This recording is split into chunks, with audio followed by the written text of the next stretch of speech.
Hi, welcome back to Session 3, Part 2, the Master Application. Big jobs here today. Before we break into small groups, I want to mention a couple of things that clients usually have questions about, and that's the background checks. Because all companies will do one form or another of a background check. In California, they can go back 7 years for a background check, and 69% of the companies today actually are doing background checks. So it's important for our clients to know, and that's why they have to be truthful on their application. Because if they do that background check, just as I mentioned before, and they find something that's some discrepancy on that application, and then again, they're going to look bad. And then when they go to apply for that next job, they only had that other job for a short time. So it really reflects badly on them. So when we know that 69% of the companies are going to be doing a background check, they really need to understand that and be honest. The other thing we also need to let them know is 50% of the companies actually run a motor vehicle check. So from the DMV, they're going to look at DUIs or driving infractions or anything like that. So they also need to know that. Now that's a 50-50 chance, but why take that risk? They're going to also rescreen every 2 to 3 years. So this is good incentive for our clients to really keep on the straight and narrow, because if they get the great job that they want, they must maintain that. And so they will rescreen as a course of action. It's becoming much easier with the internet to really screen everything. Now, if they want to go to work for a trucking company, they rescreen every 30 to 60 days. These are people out driving on our highways. And so the trucking companies will go back and rescreen. So not only are 69% of the companies actually doing background checks and 50% of them doing DMVs, they will go back and rescreen. Truck drivers very often, and other companies every 2 to 3 years. So it takes about 48 hours on the turnaround time for companies to get that background check information. So the one thing that we know, if a client has filled out an application and they've signed at the bottom that the company can do the background check, we know that, again, it's going to take a couple of days for that background check to come back. So if the client hasn't heard anything, tell them to not worry about that, because it does take some time for the background check to actually come back. They can also get their DMV records if they're concerned or they're not really sure if they have anything and they just want to be aware of that. You can actually go online to dmv.gov.ca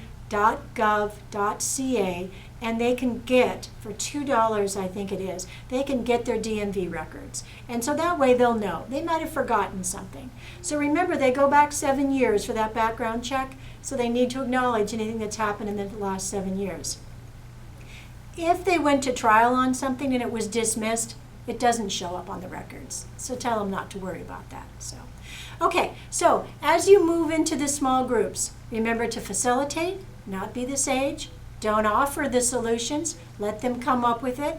How are you going to get that information from when you worked at Target? How are you going to find out who your supervisor was? What steps are you going to take to get this information? Those kinds of questions help facilitate, and not you driving the car, but it's them driving to get that information.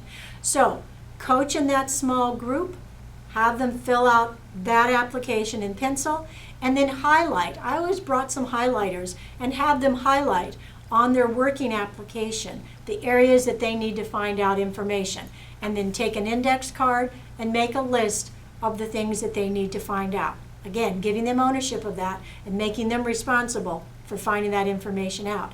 And reiterate to them that when they come in next week, their entrance to the next session is that completed job application. So before they come in the door, they need to show you that job application to show they've done the work that it will take to get that next job interview going. So again, it's really important they pull all that information together. Now, let's talk about homework for this session. This is a big one. Remember, we've talked about the elevator speech and how powerful and important it really is. They need to, for their homework this week, they need to practice that elevator speech with 5 different people. That could be their roommate. That could be their child. That could be a grandparent. It could be a sibling. It could be somebody that they work with. It could be the janitor or anybody that happens to be working, they need to practice it with 5 people.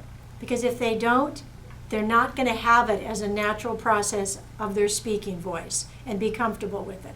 So make sure that they understand, and they need to bring a list of who the 5 people were that they practice it with.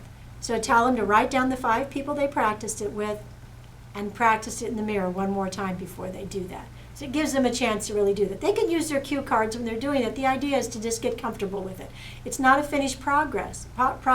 It's a work in progress. So make sure that they have that in their mind. So the elevator speech. Again, they need to bring an inked version of their master application back to get in the door. And also ask them if they have a resume for our next session to bring a resume back with them. Even if it's a work in progress or it's something they're working on in their program, bring their resume with them. So this is the end of session 3. Good luck with everything, and we'll see you in session 4.